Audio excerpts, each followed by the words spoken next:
Bom dia, bom dia. Hoje, 23 de abril, uma quarta-feira. As lives normalmente nós fazemos aos domingos pela manhã, mas eu tirei alguns poucos dias de férias e nesses poucos dias de férias eu tentarei fazer uma live diariamente, às 9h30 da manhã, mais ou menos, 9h30. E vamos seguir com o estudo da carta de Paulo, né, aos Romanos.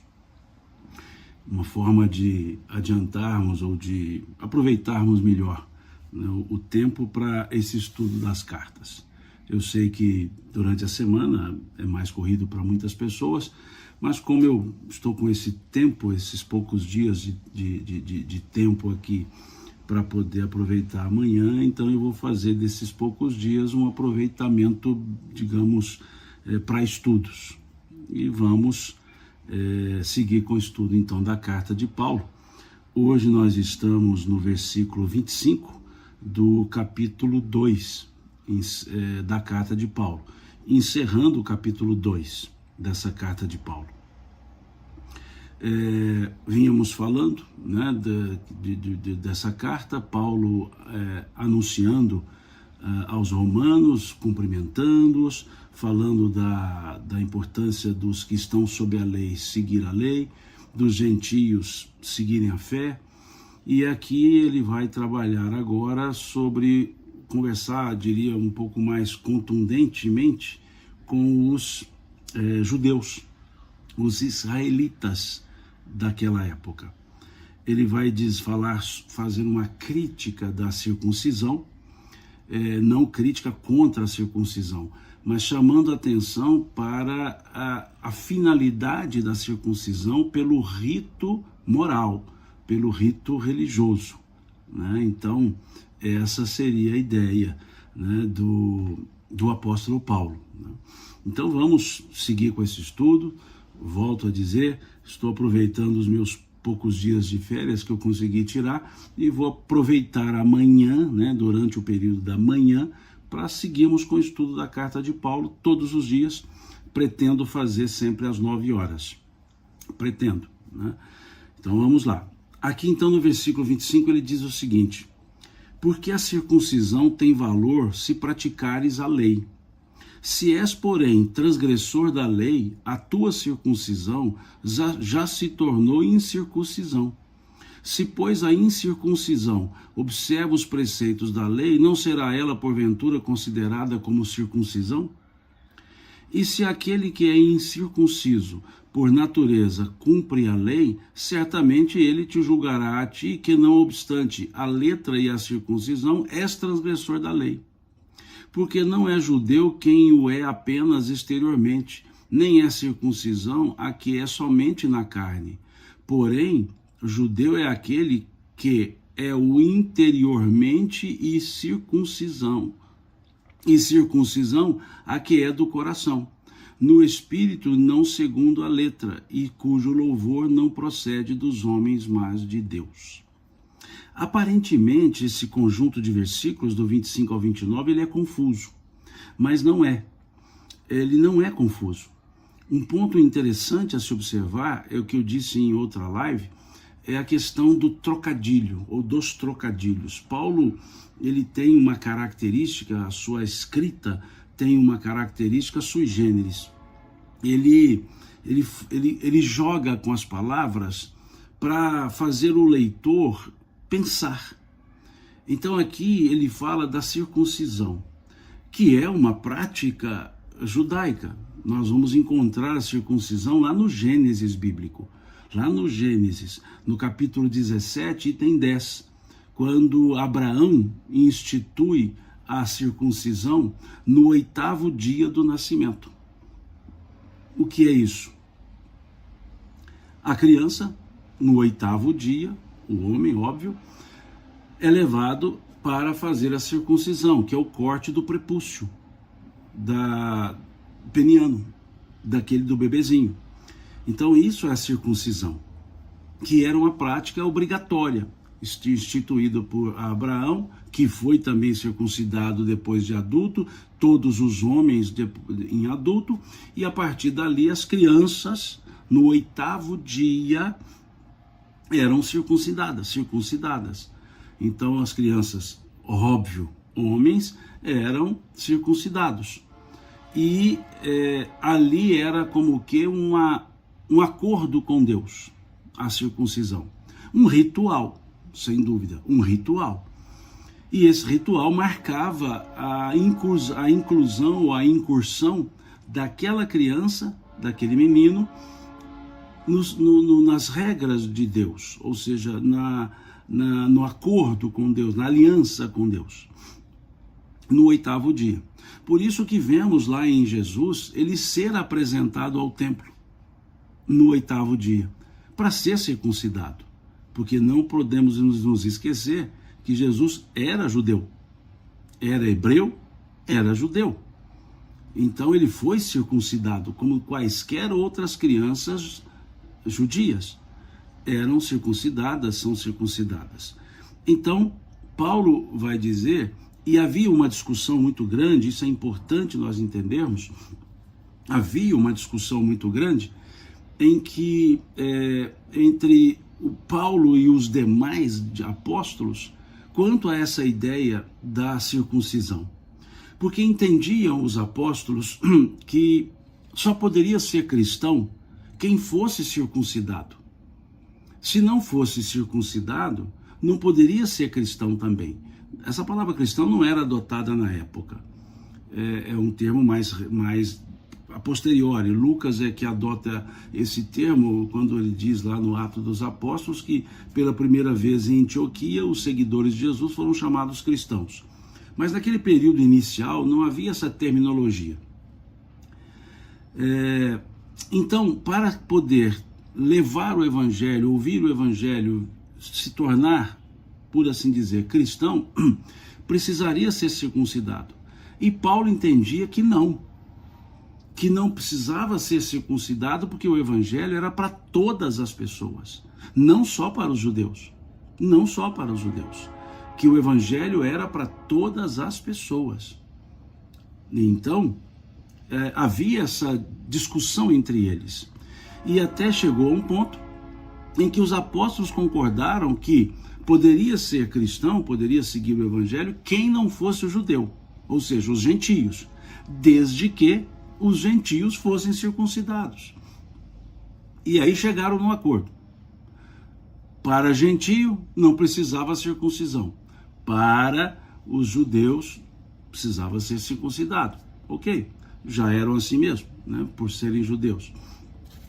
Então, aí Paulo, agora aqui nessa parte primeira da sua carta aos Romanos, ele vai falar com os israelitas, os circuncidados, aqueles que ele havia puxado a orelha antes, né? Nós vimos no versículo 17, e ali ele vai falar com os israelitas, mas vai falar com eles para chamar a atenção sobre a exterioridade e a interioridade.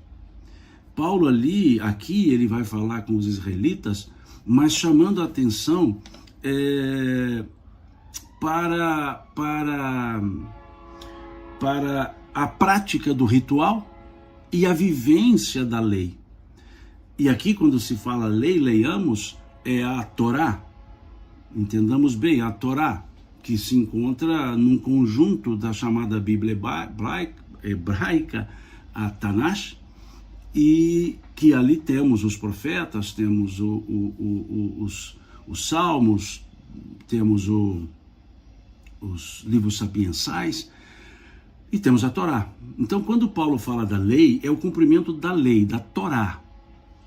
E ali ele vai chamar a atenção porque a circuncisão é uma prática antes da Torá.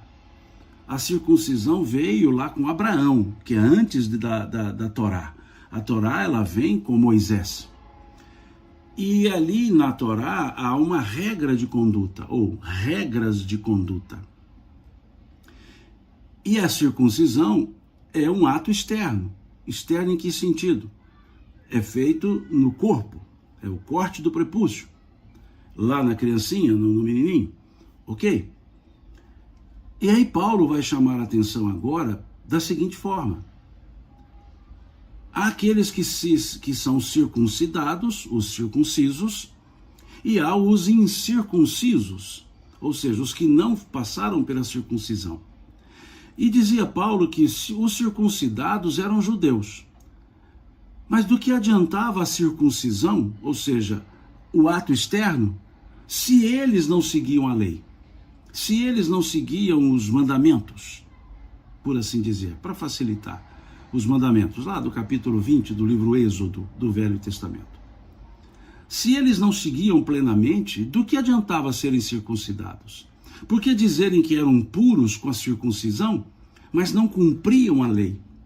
E ele também dizia que aqueles incircuncisos, ou seja, os que não foram circuncidados, muitos cumpriam a lei. Então ele que dizia que os incircuncisos, ao cumprir a lei, eram como se fossem circuncisos. Ou seja, eles viviam mais a lei do que os próprios israelitas. E o circunciso, que não cumpria a lei, era pior, era como se fosse um incircunciso, na tradição judaica. Então é essa a crítica que Paulo faz. É essa lógica que ele vai dizer. Por quê? Veja no versículo 25. Porque a circuncisão tem valor se praticares a lei. Se és, porém, transgressor da lei, a tua circuncisão já se tornou incircuncisão. Esse trocadilho que eu falo. Paulo, ele é mestre nesses trocadilhos. Ele lembra muito, aliás, os barrocos, né, os escritores barrocos, lembram muito essa lógica paulina, porque também no barroco há esse jogo de palavras, né? Na literatura barroca, esse jogo de palavras, né? Eu sempre digo, Padre Antônio Vieira, eu diria o ícone máximo do barroco brasileiro, junto com Gregório de Matos, né? Eles trabalhavam com grandes trocadilhos. Antônio Vieira fazia análises das passagens do Evangelho. Uma das suas análises, um dos seus mais belos sermões, é o sermão da 60ª, que ele analisa a parábola do semeador. Ele faz ali um jogo de palavras, ele faz ali um conjunto de trocadilhos que nos encanta, ao mesmo tempo que nos ensina. Eu sugiro que leiam, se assim quiserem, leiam o sermão da 60ª, de Padre Antônio Vieira, escrito no século XVII, um dos mais belos sermões de Antônio Vieira. Como também o sermão de Santo Antônio aos Peixes, que é muito interessante também esse sermão de Padre Antônio Vieira. Então é um dos ícones do barroco, que fazia esse jogo, né, de palavras, esse trocadilho, como Paulo faz aqui. Veja, porque a circuncisão tem valor se praticares a lei. Se és, porém, transgressor da lei, a tua circuncisão já se tornou incircuncisão. Não tem como a circuncisão se transformar em incircuncisão, porque uma vez cortado o prepúcio, está cortado o prepúcio. Mas o que Paulo está dizendo? Adianta a prática exterior se não cumpre a lei, os mandamentos? Isso que ele está criticando. Aí ele diz assim no 26, se, pois, a incircuncisão observa os preceitos da lei, não será ela, porventura, considerada como circuncisão? Ou seja, aqueles gentios, não israelitas, que não se circuncidaram, não judeus, porque não precisa ser israelita para ser judeu, à época, ou israelense hoje para ser judeu. E nem todo israelense é judeu. Nem todo judeu é israelense, nem todo israelense é judeu. À época, nem todo israelita era judeu, e nem todo judeu era israelita, né? Judeu é o conjunto voltado para a religião. Então, não necessariamente a nacionalidade. Os israelitas, alguns não eram judeus. A grande maioria, sim. E muitos não israelitas eram judeus. Então aqui Paulo fala dos incircuncisos, os gentios. ou aqueles israelitas que não eram circuncidados, ou não eram judeus. E ele diz, se aquele que é incircunciso observa os preceitos da lei, ou seja, os mandamentos, ele não seria considerado, então, circunciso, ou seja, circuncidado? Aqui é uma crítica muito forte que o apóstolo Paulo faz. Aí ele acrescenta no 27, e se aquele que é incircunciso por natureza cumpre a lei, certamente ele julgará a ti, que não obstante a letra e a circuncisão, és transgressor da lei. Ou seja, aquele gentio que cumpre os mandamentos, não é circuncidado, cumpre os mandamentos, ele pode fazer a crítica aos circuncidados que, tendo a letra, ou seja, a lei, não cumprem a lei. Veja como Paulo chama a atenção daqueles que criticam os gentios. E aqui vai uma mensagem subliminar aos apóstolos, aos outros apóstolos. Não me execrem por eu dizer isso, mas não havia consenso entre os apóstolos. Entre apóstolo e Paulo não havia consenso. Paulo se dizia o apóstolo dos gentios, para os gentios. E ali, Tiago, também chamado o Justo, irmão de Jesus, também assim chamado, liderava a igreja de Jerusalém e se contrapunha a essa ideia paulina. Pedro, ora apoiava a ideia de Paulo, ora apoiava a ideia da igreja de Jerusalém, da eclesia de Jerusalém.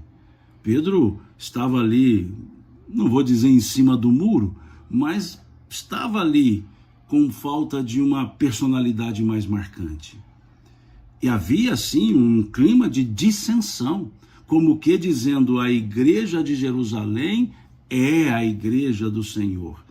A de Antioquia não seria, porque eram gentílicos, eram povos gentios. Então havia um clima de dissensão, porque entendiam, e é lógico, é justo que eles entendessem assim, porque afinal vieram todos eles do judaísmo, todos eles eram judeus, era natural que eles então partissem das suas práticas para encaixar as ideias cristãs. É aquela ideia de partir do conhecido para o desconhecido. Então muitas práticas judaicas queriam que se fizessem presentes nas práticas cristãs. E dessa forma, então, o grupo de Jerusalém, da eclesia de Jerusalém, se colocava como que mais forte, a ponto de enviar mensageiros para desdizer, me permito assim de colocar, para desdizer as falas paulinas, dizendo que era preciso aos gentios circuncidarem também, serem circuncidados, serem circuncisos, na fala paulina, que não bastava a fé. E Paulo discutia isso com veemência. E isso ficou durante muito tempo, essa dissensão. Então, quando Paulo aqui fala aos romanos, lembrando, Paulo não estava em Roma, ele escreve essa carta aos romanos estando em Corinto, na Grécia. Por isso ele chama para gregos e israelitas. Ele estava em Corinto e dizia aos cristãos de Roma que muitos eram judeus e muitos eram gentios, eram povos gentílicos e judeus, que formavam a eclesia, a igreja de Roma. E Paulo não havia ido ainda a Roma, não conhecia a cidade de Roma, não conhecia os cristãos de Roma. E ele escrevia. Então aqui ele está dizendo para os israelitas cristãos de Roma, e dizendo aos israelitas não cristãos, e dizendo aos judeus da época, que a aparência não era o ponto-chave. Não adiantava ser circuncidado ou circunciso e desrespeitar os mandamentos. Era isso que Paulo estava dizendo. E Jesus, antes dele, havia dito isso, quando disse aos doutores da lei, aos fariseus, túmulos caiados de branco por fora, mas cheio de podridão por dentro. Limpam o exterior do prato, dizia ele. Então aqui Paulo está falando mais ou menos a mesma coisa, quando fala da prática exterior da circuncisão e do não cumprimento dos mandamentos. E aqui segue Paulo, no versículo 28. Porque não é judeu quem o é apenas exteriormente, nem é circuncisão a que é somente na carne. Não é só o exterior, não é só por ter feito a circuncisão, ter feito o corte do prepúcio, que ali já se dizia, então, justificado por Deus. Porém, judeu, diz ele no 29, porém, judeu é aquele que o é interiormente, cumpre os mandamentos, e circuncisão a que é do coração, no espírito, não segundo a letra, e cujo louvor não procede dos homens, mas de Deus. Aqui Paulo, ele evoca a ideia da circuncisão ser do coração. Isso não sai da cabeça dele. Isso estará em Deuteronômio, no capítulo 10, versículo 16. Está lá no Deuteronômio, está lá em João, no capítulo 4 também, versículo 4. Há uma forma, tá certo que João escreveu depois dessa carta, mas lá em Deuteronômio, capítulo 10, versículo 16, no capítulo 30 também, coincidentemente, acho que no versículo 16 também, se não for 16 é o 6, também temos isso. Também temos. Então, lá no Deuteronômio, capítulo 10, versículo 16, e, salvo engano, no 36, diz que a circuncisão verdadeira é a do coração. Não necessariamente a circuncisão física. Não necessariamente o corte do prepúcio. Mas aquela que viesse do coração. E é isso que Paulo está falando aqui. É isso que Paulo chama a atenção. Bom dia, Adriane. Isso é que Paulo chama a atenção. Dizendo, não adianta a prática exterior. Somente. Que aqueles que se circuncidam, lógico, era a criança, o judeu se circuncisa aos 8 dias de idade, óbvio que essa criança não tem a noção da circuncisão no coração. Aqui Paulo não está falando do ato lá no 8º dia, conforme prevê o Gênesis, capítulo 17, item 10. Ele não se refere a isso. Ele se refere aos adultos circuncisos que se escondem na circuncisão e não seguem os ritos da lei, e não seguem os mandamentos. É isso que Paulo está dizendo. Então ele chama a atenção, e é aqui que eu digo que vai uma mensagem subliminar aos cristãos judeus, lá de Roma. Por quê? Porque eles também eram circuncidados, eram circuncisos. Mas que então seguissem a real lei. E aí já vem a ideia cristã, a ideia trazida por Jesus, que não só aqueles mandamentos do Deuteronômio, do Levítico, ou esparsos em outros livros, mas a ideia trazida pelo próprio Cristo. E aqui podemos trazer para a nossa realidade. Podemos trazer agora para o nosso momento, para o nosso meio. Se somos pessoas das práticas exteriores ou se somos pessoas dos sentimentos, da interioridade. As religiões, com algumas exceções, as religiões têm seus ritos. Tem o rito de intronização, tem os ritos de passagem. E a pergunta também se faz, aquele religioso que pratica os ritos, mas não guarda as regras, digamos, comportamentais, não estaria incluído aqui nessa crítica paulina? Há religiões que têm o rito de intronização, o batismo, por exemplo. O batismo, sem nenhuma crítica teológica, não é meu feitio, mas o batismo, numa visão, digamos, mais profunda, É uma intronização. É um ritual de intronização. Para a pessoa entronizar ou entronizar-se na religião. Ao batizar, ele fez parte. Então é um rito de entronização, que na Igreja Católica se faz lá enquanto criança ainda. Mas em outras religiões se faz na fase adulta, em que a pessoa se declara interessada, declara consciente do que ela vai fazer. Se declara consciente do que vai fazer. Agora, isso é rito de entronização. É para dizer, agora você participa desse grupo religioso. E há outros rituais de entronização. Quando se vê cerimônias, como na Igreja Católica, a confirmação, a crisma, por exemplo, são chamados sacramentos. Não vou entrar no mérito dessa estrutura de sacramentos, não é o meu propósito.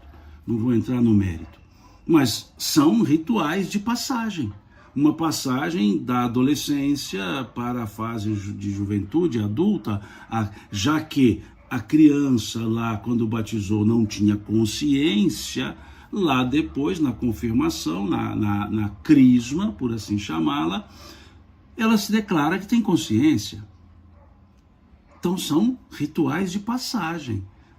Passagem de uma fase para outra, como vemos no judaísmo, um ritual de entronização, a própria circuncisão. Depois temos um ritual de passagem, que é o bar mitzvah. A criança lá, por seus 13 anos, faz a leitura da Torá e a partir dali ela é reconhecida como uma pessoa adulta. É um ritual de passagem. O bar mitzvah é um ritual de passagem. Como nós temos, estou falando aqui da Igreja Católica, não é crítica, é apenas uma fala, temos o ritual de passagem, por exemplo, da crisma. Como nas religiões, temos os rituais de passagem. Por exemplo, o matrimônio, o casamento, o matrimônio. O matrimônio é um ritual de passagem, da passagem de solteiro para casado, ou seja, para a passagem de uma vida individualizada para uma vida coletivizada. Um ritual de passagem para de uma família criar uma família. Então são rituais de passagem, são rituais. E nesses rituais, que se chamam ritos ou não, se chamem ritos ou não, nesses rituais há uma cerimônia de afirmações. A pessoa declara A, B, C, a pessoa se promete a B e C, e depois não cumpre nada daquilo que se prometeu. É o que Paulo está dizendo aqui. Adianta o ritual? Adianta somente o ritual? Se não há a vivência daquilo que se declarou no ritual? Então há uma incongruência. Então passa a ser apenas um ato exterior. Se a pessoa é da religião A e a religião A tem os seus ritos e rituais e a pessoa não segue, ela está incursa nessa ideia que Paulo trouxe aqui, de exterioridade e não interioridade. É aquela pessoa que diz assim, eu sou religioso A ou B, e acrescenta não praticante. Se a pessoa se diz da religião A e se diz não praticante, ela não é da religião. Porque a religião não é um estereótipo. A religião não é uma logomarca. A religião é uma profissão de fé. Não faço crítica aqui a nenhuma religião. Faço crítica aos religiosos, que se dizem religioso da religião A, então ele não pode dizer assim, eu sou, por exemplo, muitos dizem, eu sou católico não praticante. Então não é católico, porque está se valendo apenas do ritual de entronização que teve quando foi batizado. É só o ritual de entronização, mas não está vivendo aquela profissão de fé que fez depois. A pessoa diz, eu sou presbiteriano, eu sou, sei lá, metodista, eu sou anglicano, eu sou luterano, e a grande maioria pratica. Agora, aquele que diz assim, eu sou protestante não praticante, eu sou evangélico não praticante, eu sou católico não praticante, eu sou espírita não praticante. Então não é. apenas se valeu de rituais. E aqui abro um parêntese, no pensamento espírita, na doutrina espírita, não há ritual. Não há um ritual de entronização, não há ritual de confirmação, não há rituais de passagem. A prática dos ensinos é que determina. Há uma fala, uma escrita de Kardec, que está lá no compêndio de artigos chamado Obras Póstumas, que ele fala do Projeto Espírita de 1868, ele diz assim, ele escreve assim, deixa eu me lembrar a frase, o Espiritismo não é solidário com aqueles a quem apraza dizerem-se espíritas. Ele só reconhece como seus adeptos aqueles que praticam seus ensinos. Veja essa frase, escrita por Kardec. O Espiritismo não é solidário com aqueles a quem apraza dizerem-se espíritas. Ele só reconhece como seus adeptos aqueles que praticam seus ensinos. Então veja que é a prática do ensino. Podemos levar essa ideia para todas as religiões. Não é o ritual de entronização ou os rituais de passagem que determinarão o estado religioso de uma pessoa, mas se ela segue a profissão de fé que ela estabeleceu. Então é importante esse aspecto. É importantíssimo isso. Se a pessoa se diz espírita, ela vivencia o ensinamento. Se ela se diz católica, ela precisa vivenciar o ensinamento. Se ela se diz, e aqui eu vou generalizar para facilitar, se ela se diz protestante, todas as igrejas históricas, ela precisa vivenciar. Se ela se diz evangélica, ela precisa se vivenciar. Não é só o dizer-se. É aqui que Paulo está criticando. Dizer-se. Dizer que é espírita e não praticar, dizer que é católico e não praticar. A religião está ali, coloca um corpo doutrinário. Há religiões que têm tão somente o corpo doutrinário e não exigem nenhum ritual. Há aquelas que têm corpo doutrinário e rituais, e ritos, e hierarquia, e paramentos, e oferendas, e objetos sagrados, por assim dizer, e estruturas de sacramentos. Tudo bem, tudo bem. Por isso eu não sou crítico das religiões. Porque, veja, eu sou crítico do religioso, que se diz de uma religião e não pratica. Então é melhor ele dizer, não sou religioso. Se a forma que entendemos a vida ela está coberta, por assim dizer, por um pensamento religioso, a minha conduta tem que estar coerente com esse pensamento religioso. Senão, não posso me dizer religioso. Então, me desculpem, mas não há religioso não praticante. Há não religioso, mesmo que tenha praticado um ritual de passagem, um ritual de entronização. Mas se ele se diz, eu sou, por exemplo, católico não praticante, evangélico não praticante, ele não é católico, ele não é evangélico. Porque só pode o ser se pratica aquela profissão de fé. Por isso, eu não posso fazer críticas a nenhuma religião, porque elas trazem um corpo doutrinário. Agora, se elas têm estruturas, seja sacramentais, rituais, paramentais, hierárquicas, isso é da estrutura da religião. Cabe aos daquela religião avaliarem, e não os que estão de fora. E não os que estão de fora. E como eu não sou católico, não sou evangélico, não sou protestante, eu não posso avaliá-las se certas ou erradas. Mas o que nós podemos dizer, como aqui Paulo disse, ele não criticou o judaísmo, ele criticou a hipocrisia dos que eram circuncidados ou circuncisos, mas não viviam os próprios mandamentos.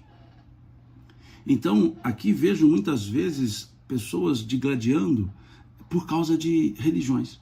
E normalmente é o religioso da religião A criticando a B. Deveria criticar a sua, para verificar se ali dentro da sua própria religião está a consonância entre o corpo doutrinário e as práticas, seja dos líderes, seja dos liderados. Ali sim caberia, que nós podemos chamar de autocrítica. Agora, eu fazer apontamentos sobre assuntos que com eles não compartilho, não é lógico. Não é lógico. Não é mesmo. É o de fora criticando o que está dentro. E aqui, diz Paulo, então, é circuncisão a que é do coração. Se aquele profitente da religião se identifica com a profissão de fé que ele fez, se aquele profitente se identifica com o corpo doutrinário, se aquele profitente busca vivenciar o seu corpo doutrinário, não merece crítica. Não merece nenhuma crítica pejorativa, não merece.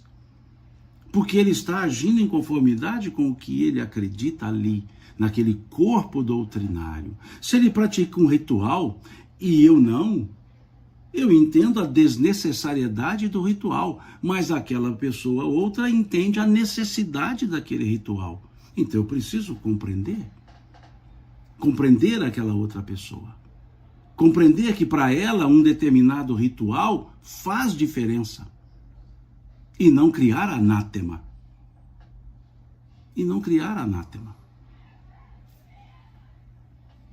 Se na estrutura religiosa na qual estou não há hierarquia e numa outra há hierarquia, não cabe a mim criticar a hierarquia alheia. Se na estrutura religiosa na qual estou, ou com a qual comungo, não há paramentos, não cabe a mim criticar os paramentos das outras religiões. Então são esses pontos. Aqui a Etienne pergunta, Simão, no caso do espírita, quando tendo, deve ser a certeza de seus ensinamentos e me esforço para cumprir, posso me dizer espírita? Etienne, veja interessante isso. O que você está perguntando, tento mesmo a palavra, desculpe. Simão, no caso do espírita, quando tento, ou tenho, deve ser a certeza de seus ensinamentos e me esforço para cumprir, posso me dizer espírita? Diga-se espírita quando quiser. O espiritismo não tem um rito. O espiritismo não tem uma data que você vai começar, você tem que assinar algo, você tem que ser entronizado. Não há nenhum ritual. E sobre essa sua pergunta, eu sugiro que você leia, por exemplo, o capítulo 17, logo no início, ou item 2 ou item 3, salvo engano, do capítulo 17 do Evangelho segundo o Espiritismo, que tem uma frase interessante. Lá diz assim: reconhece-se o verdadeiro espírita pela sua transformação moral e pelos esforços que empreende no sentido de domar suas más inclinações. Vejam essa frase, são 2 tempos na frase. Reconhece-se o verdadeiro espírita pela sua transformação moral, primeiro tempo. Segundo tempo, e pelos esforços que empreende no sentido de domar suas más inclinações. Então, o que é o ponto-chave aqui, Etienne? Os esforços. O esforço para domar nossas más inclinações. O esforço para eu praticar o bem, muitas vezes não conseguindo. O esforço para errar menos, eu não diria acertar, porque ainda estamos em níveis que erramos menos. Vez outra acertamos, mas erramos menos. É esse esforço, é isso que o apóstolo diz aqui, o coração, a vontade de ser melhor, a vontade de se transformar, mas nem sempre conseguimos. E aí eu peço licença para dar um pulinho aqui no capítulo 7 dessa carta de Paulo aos Romanos, que estudaremos depois, mas só para entender um ponto. Veja aqui como diz o apóstolo Paulo, versículo 15 do capítulo 7. Porque nem eu mesmo compreendo meu próprio modo de agir, pois não faço o que prefiro, e sim o que detesto.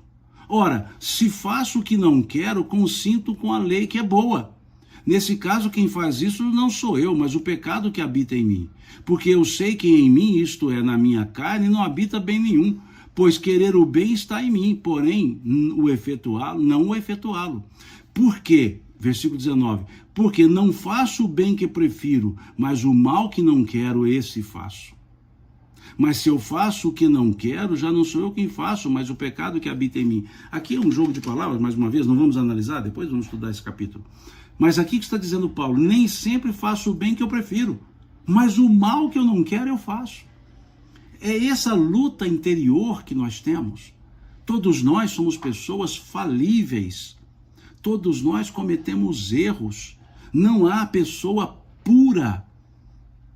Não há nenhuma pessoa iluminada, no sentido de pureza. Aí sim seria um espírito puro, que se olhar lá na questão 113 do Livro dos Espíritos, veremos a qualidade de um espírito puro. Não é a nossa. Não há ninguém na Terra com essa qualidade. Então aqui nós temos pessoas boas, sem dúvida. Agora dizer, ela é iluminada, como que incólume a erros? Não, não. Senão não estaria aqui.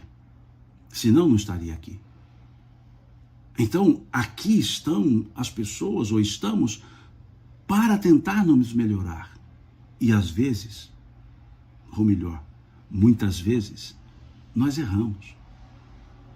Mas podemos perceber o erro, aprender com o erro e repará-lo. Então, Etienne, é isso que qualifica um religioso. Não vou dizer somente o espírita. Um religioso, aquele que está nessa luta interior.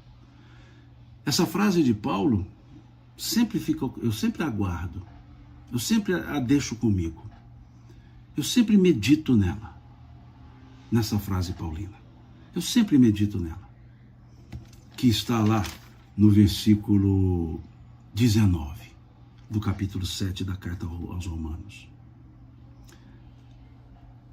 Vou colocar até o 18 e o 19, mas a frase fica mais comigo, que gravo sempre a do 19. Diz ele lá, porque eu sei que em mim, isto é, na minha carne, não habita bem nenhum, pois o querer o bem está em mim, porém não o fazê-lo. Porque não faço o bem que prefiro, mas o mal que não quero faço. Esse é o versículo 19. Então eu sempre guardei isso. Nem sempre faço o bem que eu prefiro, mas o mal que eu não quero eu faço, porque somos pessoas falíveis, todos nós. Todos nós. Repito, não há nenhuma pessoa incólume a erros. Aqui na Terra, não. Aqui na Terra, não. Então, na sua pergunta, Etienne, fica muito claro essa ideia, ou clara essa ideia. Reconhece-se pelos esforços empreendidos para domar as más inclinações. Vejamos que é domar o verbo, não foi nem educar. Estamos tão assim, digamos, baixos, que o verbo foi domar e não educar. Então pensemos assim. E aqui Paulo vai nos dizer isso. Nesses versículos de 25 a 29 da sua carta aos Romanos, ele faz essa crítica. Não adianta ser circunciso e não seguir os mandamentos. Melhor ser incircunciso e seguir os mandamentos. Mas sendo circunciso e não seguindo os mandamentos, é hipocrisia. É isso que ele está dizendo. Trazendo para a nossa realidade, não são os rituais que nos colocam em uma religião. São os nossos sentimentos e a nossa aderência, por profissão de fé que seja, a nossa aderência aos princípios propostos numa dada religião. Volto a dizer, no Espiritismo não existe nenhum ritual. Nenhum. Não há ritual de entronização. Ninguém tem que praticar um ritual para dizer-se espírita. não há nenhum ritual de passagem, não há paramentos, não há hierarquia, não há objetos sagrados, não há sacramentos. Nada disso está ali no pensamento espírita. Ah, mas eu já vi alguns fazendo. Pessoas. Não é o que a doutrina espírita diz. Não é o que ela diz. Volta à frase dita por Kardec, está no compêndio de artigos, obras póstumas, Projeto Espírita de 1868. O espiritismo não é solidário com aqueles a quem apraza dizerem-se espíritas. Ele só reconhece como seus adeptos aqueles que praticam seus ensinos. Então não há ritual. Não há... Agora, estou fazendo crítica a religiões que têm rituais? Não. Eu estou dizendo que se você é católico, viva o catolicismo. Se você é protestante, no sentido histórico dessa palavra, viva o protestantismo. Se você é evangélico, no sentido geral que se dá essa palavra, viva a sua religião. Não envergue um título sem vivenciar o seu conteúdo. Seja o melhor católico possível, seja o melhor protestante possível, seja o melhor evangélico possível, seja o melhor budista possível, seja o melhor shintoísta possível, seja o melhor taoísta possível, seja o melhor Hare Krishna possível, seja o melhor religioso possível dentro da sua religião. Agora, não envergue um título se não vivencia. Volto a dizer, não existe religioso não praticante. Existe não religioso. Se a pessoa se diz católica não praticante, não é católica. Se a pessoa se diz evangélica não praticante, não é evangélica. Porque para ser precisa praticar. E não somente envergar o título. Ah, eu fui batizado na igreja católica, então sou católico, mas não sou praticante. Então você foi batizado, mas não é católico. Por quê? Porque fez apenas o ritual de entronização, mas não vivencia a religião. E é isso que Paulo está colocando aqui dos versículos 25 ao 29. Não adianta ser circuncidado e não vivenciar os sacramentos. Desculpe. Os mandamentos, falei tanto de religião que inverti. Não adianta ser circunciso e não viver os mandamentos.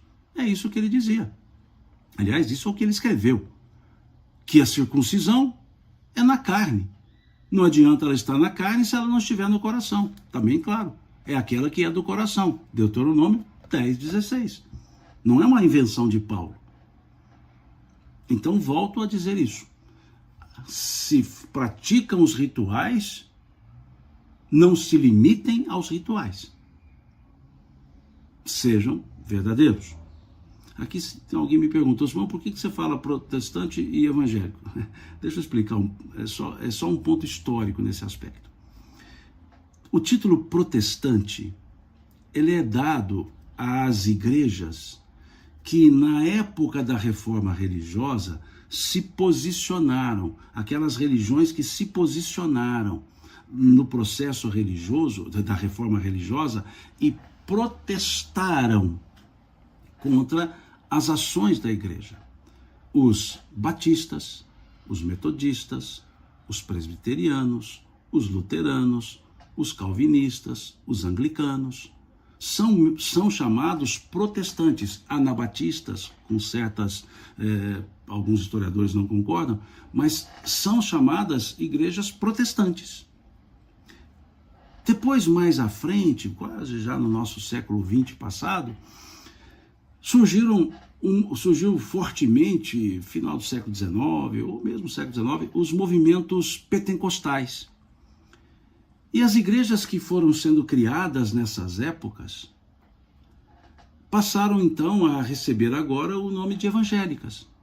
Porque tem ali, óbvio, nos evangelhos, como qualquer outra igreja cristã, mas tem uma forte relação com a mística dos evangelhos. As igrejas pentecostais, elas trazem o elemento da, por assim dizer, da manifestação do Espírito. Né? Então dão muita força à ideia do Espírito Santo, por assim dizer. E tem ali, então, um forte movimento voltado para isso. Então, passaram a chamar pentecostais.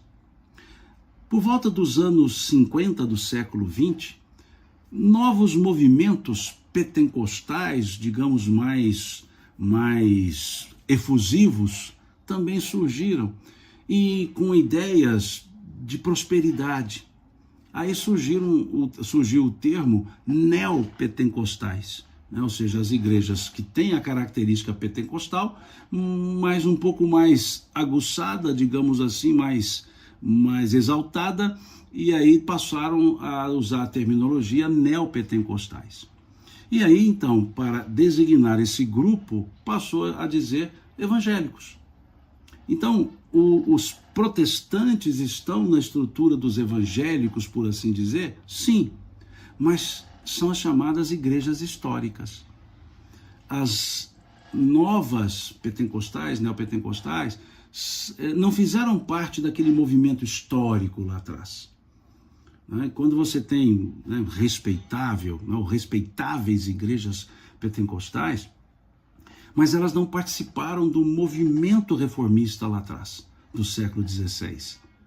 Não participaram efetivamente. Então, a gente chama de protestantes as chamadas igrejas históricas, que ali vieram, né, dos grupos protestantes, né, os luteranos, digamos, os primevos, né, ali os luteranos, com o movimento de Martim Lutero. A partir de Lutero, movimentos outros surgiram, né, o movimento de Calvino, por exemplo, com uma ideia um pouco mais focada na predestinação, e aí vem o grupo calvinista, né, os huguenotes, né, na França, que foram para a Escócia e geraram os Quakers, que foram para os Estados Unidos, e ali nesse movimento europeu-americano, nessa transição, vem o John Knox com o movimento presbiteriano, a história das igrejas, né? Então essas são as chamadas protestantes que a gente utiliza. Então, antigamente não tanto, né? Eu era criança, então antigamente, não usava muito o termo evangélico, porque entendia, eram protestantes. Você tinha a igreja batista, a igreja presbiteriana, a igreja católica, não havia esse grande número de igrejas. Então nós dizíamos os protestantes, ou os católicos, os espíritas, tá? Agora, como hoje nós temos N igrejas, denominações surgem quase que todos os meses, deu-se a ideia geral de evangélicos e católicos, né, para separar. A própria Igreja Católica, eu fiz um comentário aqui uma vez num vídeo, uma pessoa criticou dizendo que eu estava errado. Não estou errado. A Igreja Católica, ela se divide no século XI. A católica. Aí nasce o termo, a palavra, não é a igreja. A igreja católica era una, igreja católica apostólica, era única. Com o cisma do Oriente, lá no século XI, acrescentou-se o termo romano a uma igreja e acrescentou-se o termo, aí pode ser copta, grega, armênia, mas nós genericamente oriental, vamos dizer assim.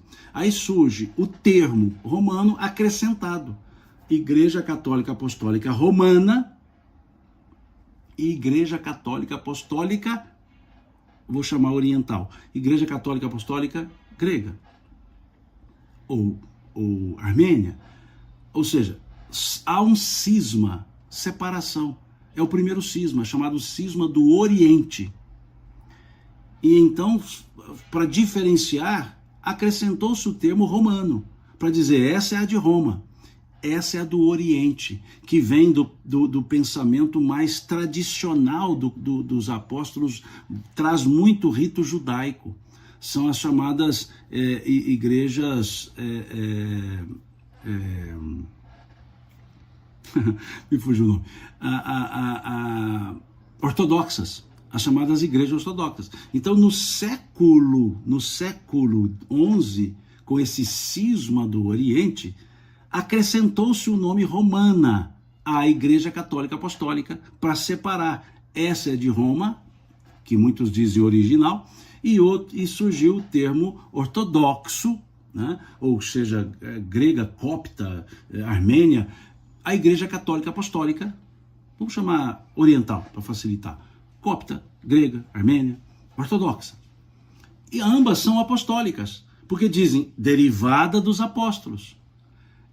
Estavam ali numa só e ramificou. Aí a Igreja Católica Apostólica Romana entende que a ramificação foi a ortodoxa. E a Igreja Ortodoxa entende que a ramificação foi a romana. Então, na verdade, o tronco é o mesmo. Igreja Católica Apostólica.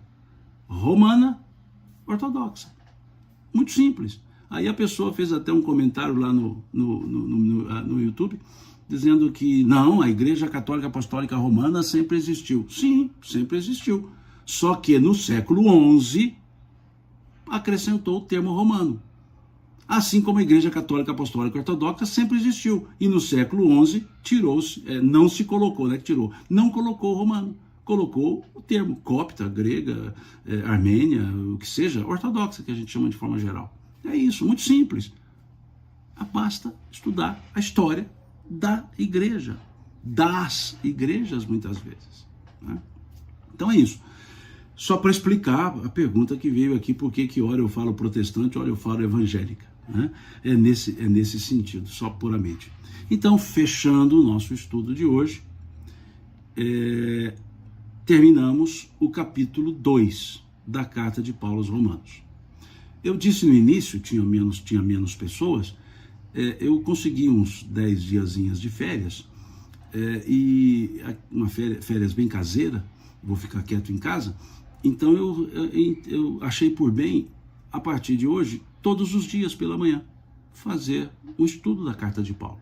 Então todos os dias, entre 9 e 9 e meia, né? Pode ser às 9, pode ser 9 e meia, pode ser 9 e 15, entre 9 e 9 e meia eu entro, né? E seguiremos com o nosso estudo. Amanhã, por exemplo, começando o capítulo 3.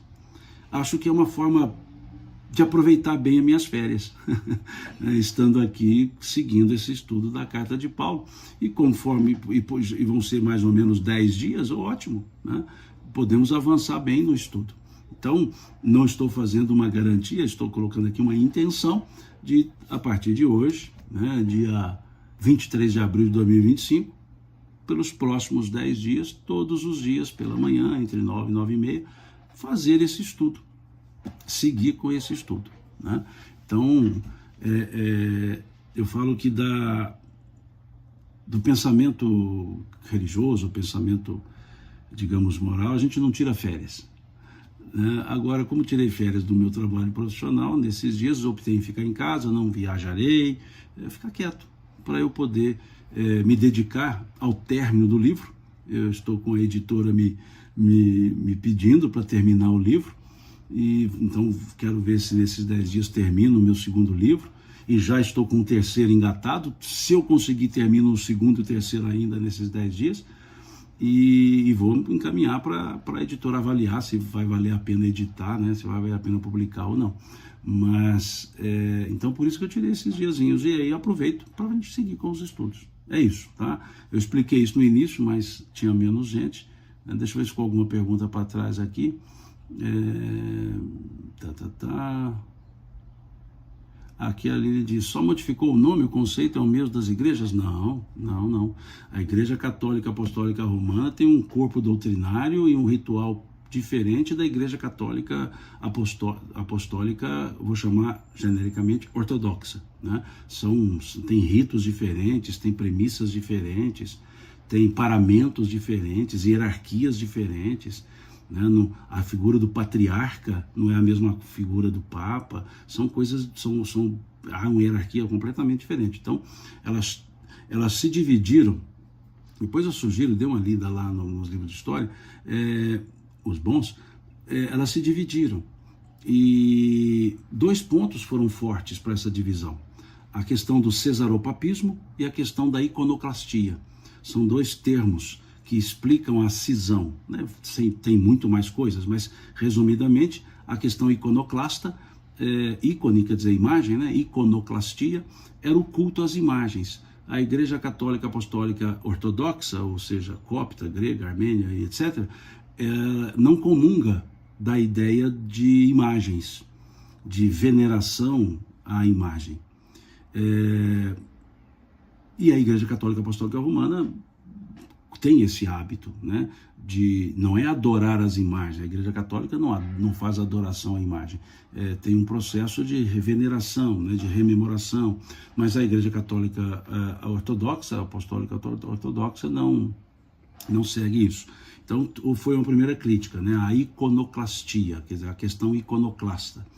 E há uma segunda que é o cesaropapismo, ou seja, a junção de poder temporal, poder secular, né, e poder espiritual numa só pessoa, que havia discórdia entre as duas igrejas. Entendia-se que o chefe religioso também seria chefe político, e entendia que o chefe religioso não podia ser chefe político. Daí a ideia cesaropapismo, ou seja, César e Papa. Então havia também esse motivo de dissenso, né? Então a questão iconoclasta e a questão cesaropapista é que estabeleceu, digamos, de forma mais marcante o motivo desse cisma do Oriente. Por que é chamado cisma do Oriente? Porque no século XVI houve o cisma do Ocidente, que é quando vem a reforma, o movimento de reforma religiosa liderado a princípio por Martim Lutero, que era um monge católico apostólico romano agostiniano, né? E ele então se movimenta contra. Há autores que criticam o termo reforma, dizendo que não foi reforma, outros dizem que sim, não vou entrar nesse mérito, mas o fato é que houve um cisma, e esse cisma do Ocidente foi fortíssimo. Tanto foi que temos N igrejas hoje que vieram ou advieram ou se inspiraram nesse movimento do cisma do Ocidente lá do século XVI. Então, creio que respondi a essa pergunta. O Francisco sugere aqui para publicar um livro sobre perguntas e respostas do Espiritismo. Creio que por hora ainda não, Francisco, ou talvez nem faça. Eu acho um tanto assim pretensioso dar resposta sobre tudo, toda pergunta, né? Eu sou espírita, mas eu não represento o espiritismo. Cada um representa a si mesmo no movimento espírita. Cada espírita busca vivenciar o ensino. Agora, não existe uma autoridade em espiritismo. Não pode dizer, fulano é a autoridade máxima do espiritismo. Não existe. Kardec deixou isso muito claro. Não existe a autoridade, não existe o chefe, a chefe no espiritismo. Então, eu acho assim, um tanto, talvez possamos discorrer sobre assuntos, mas sempre o SMJ tem que estar presente, ou seja, salvo o melhor juízo, né? Eu que agradeço.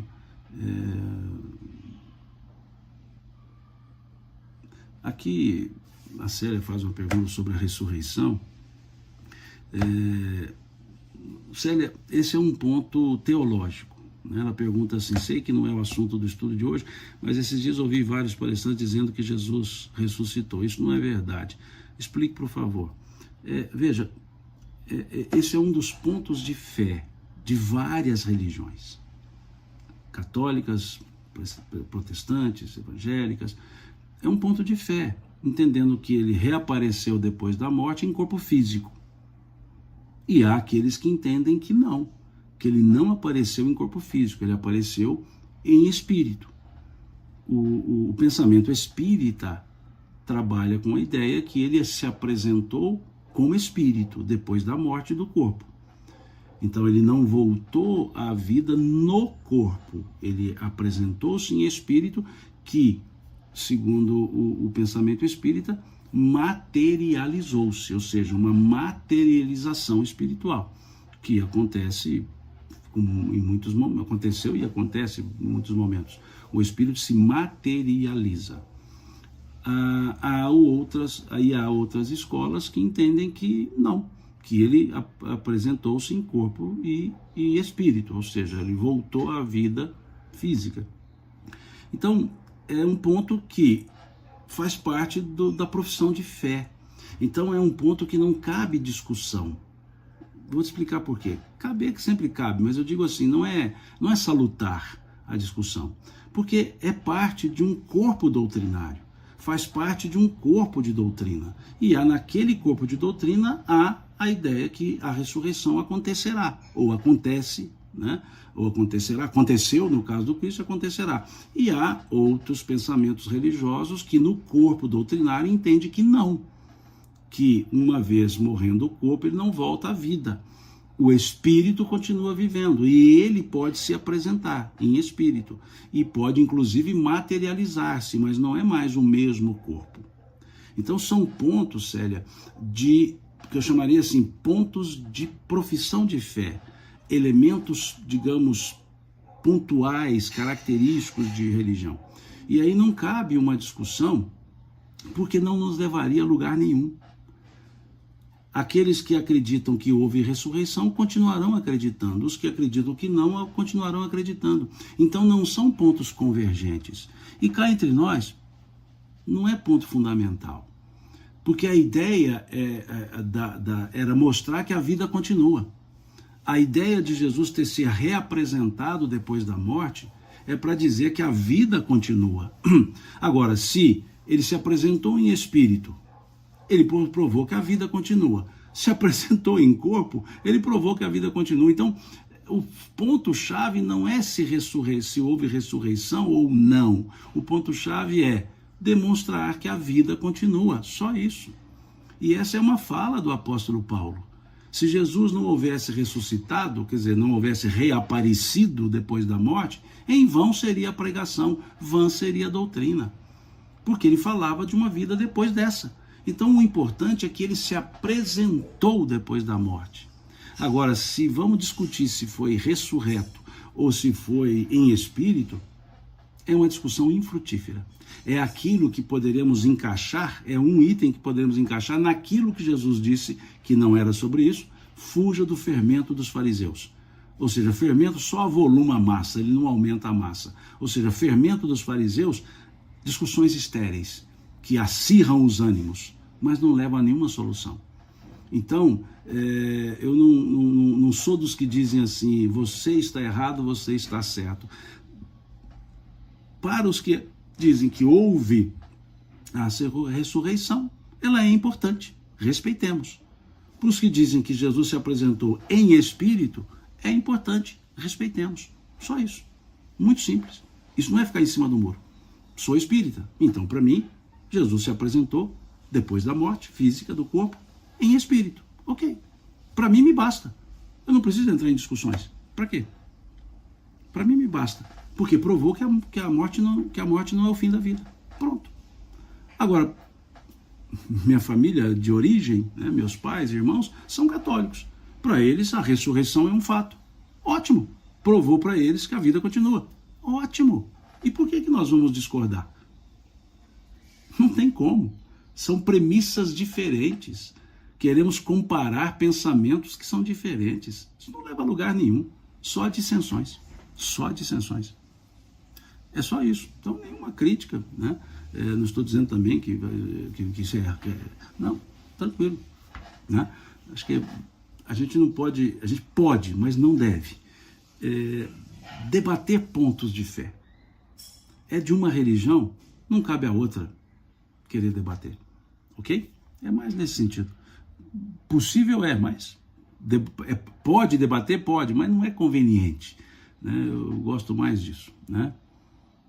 Minhas próximas, não seria mais coerente? Agora, Etienne, eu não sei o que você quer dizer com mais coerente, mas tudo bem, eu não vi a outra pergunta, então desculpe. Bom, é isso, né?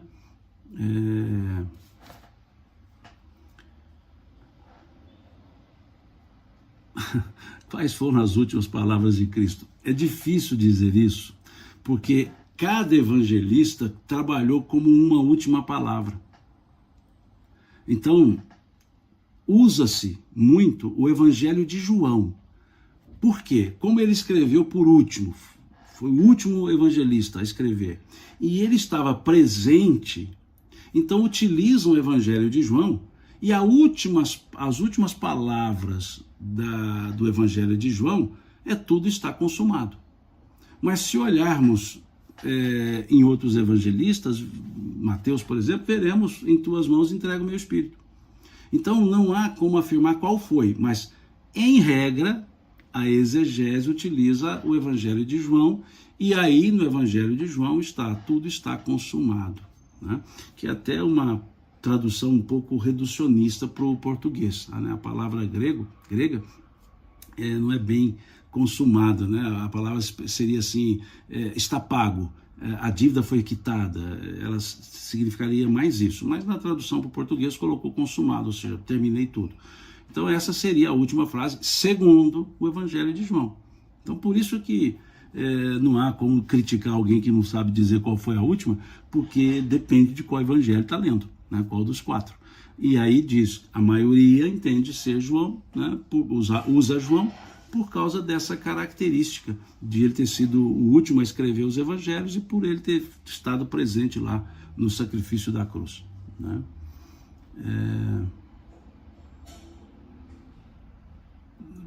Vamos parar as perguntas, porque a live já está grande, já ficou muito longo aqui. Bianca diz assim, temos que aprender a respeitar os pensamentos, o ponto central é que a vida é constante e contínua. Perfeito, é isso. Vou parar por aqui, né? Tem muito, senão a pergunta vai seguindo e a gente não termina, já tem 1h10 essa live, eu sempre gosto de limitar a 60 minutos, né? Então, não vou entrar no mérito, né? Fechando aqui a pergunta, a materialização, a Lili diz, diz, mas ele voltou e conversou mais e mais. Sim, ficou 40 dias. Há a possibilidade de uma materialização sem problema nenhum, né? O Espírito se materializa, por isso ele aparecia aqui, aparecia ali, materialização, né? Sugiro que leiam lá na obra espírita sobre materialização, que é tranquilo, ok? Gente, até amanhã, volto a dizer, vou aproveitar esses meus 10 dias de férias caseiras que estou escrevendo, terminando escrever o livro, e vou aproveitar para todos os dias, entre 9 e 9h30, né? Pode ser 9, 9h10, 9h15, 9h20, 9h30, a gente faz a live do estudo da Carta de Paulo, ok? Perguntou se vai ficar salvo, sim, aqui no Instagram, aqui no YouTube, também ficará salvo. Até mais, até amanhã, fiquem com Deus, Deus abençoe, e muito obrigado pela paciência de vocês, Deus lhes pague.